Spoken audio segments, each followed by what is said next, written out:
This is another Gordon B. Shite video.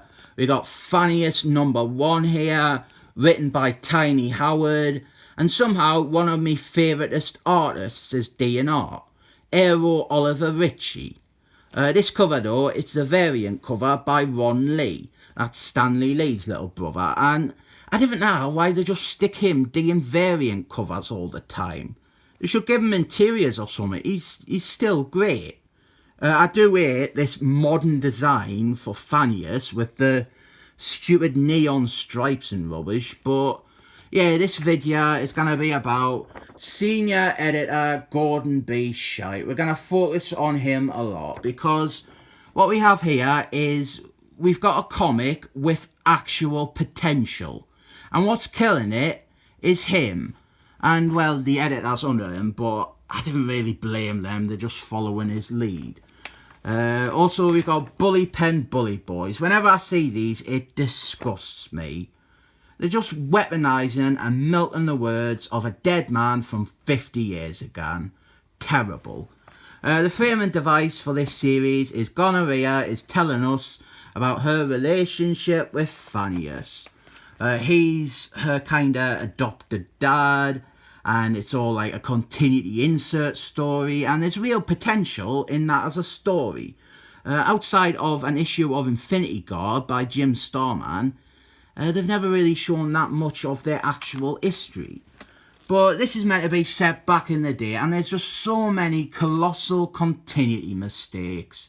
Not even mistakes, just flat out ignoring it. Firstly, Thanos, he has got a bunch of soldiers working for him, two of whom were not introduced until Jonathan Huckleberry in 2013. But apparently Thanos has just always known them, and they just never bothered showing up between Thanos' first appearance and all the Jonathan Huckleberry rubbish 40 years later. Then we have got Thanos. He's wearing a costume that he started wearing in 2005. I would offer leeway on this and say that maybe this is what he wears when he's not wearing his armour, but on the next page, Thanos is wearing his modern costume. The one that was introduced in the Jonathan Huckleberry stuff. This is not his classic costume, but this story is meant to be set back before his first appearance. There's really no semblance of any continuity in this book, and it gets worse. They pointlessly attack a bunch of planets and kill people, and we got some more rubbish building up the importance of these Jonathan Huckleberry characters who were in the film.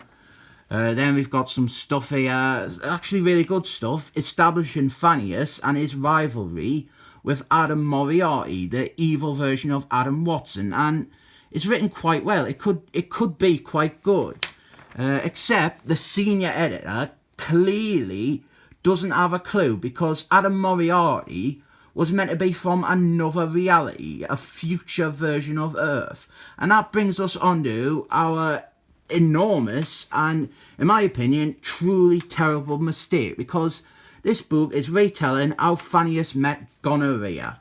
Now, Gonorrhea's origin is that Adam Moriarty slaughtered her entire race. She was the last survivor, and then Thanos, in a rare moment of mercy, took the child and raised her as an assassin. But Gonorrhea is also from that other reality, Adam Moriarty's reality. Well, this book just completely ignores that, and it pretends that they were both in the mainstream universe. I do really like this page here though, but I cannot be down with a book with such bad continuity. Adam Moriarty not being from the future is truly breaking those classic Jim Starman stories. Those stories dealt with Adam Watson killing himself so that he wouldn't become Adam Moriarty, and that is all rendered moot if, like this comic says, Adam Moriarty just exists in the main universe and isn't a future reality version of Adam Watson.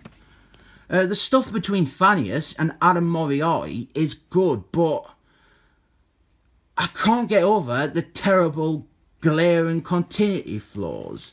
It's not just they're enormous, they're perverse. It completely takes me out of the story.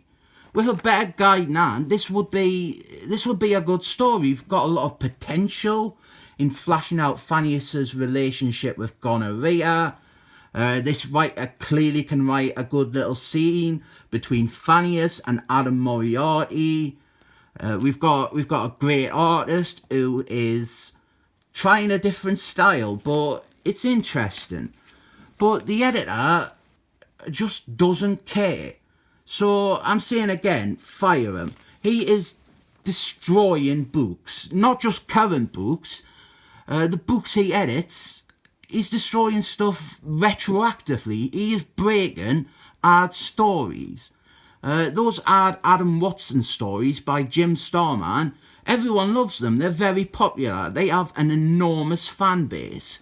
And this one shitty little editor and his thralls who, as I said, have been unfortunately taught poorly, they're just chipping away at the integrity of the Marvel universe. They're chipping away at its foundations and its history. And, well, this isn't the first Gordon B. Shite book that has done just that. Every Gordon B. Shite book I have read follows suit. It doesn't just break one little thing. It breaks entire stretches of comics or a bag full of stories or like a whole team's worth of characters. And it's most frustrating here because this is one of those stories that could have been good, but he is weighing it down like a fucking lead anvil. Fire him, seriously. He needs to gone. He is not doing his job. 7 thumbs up.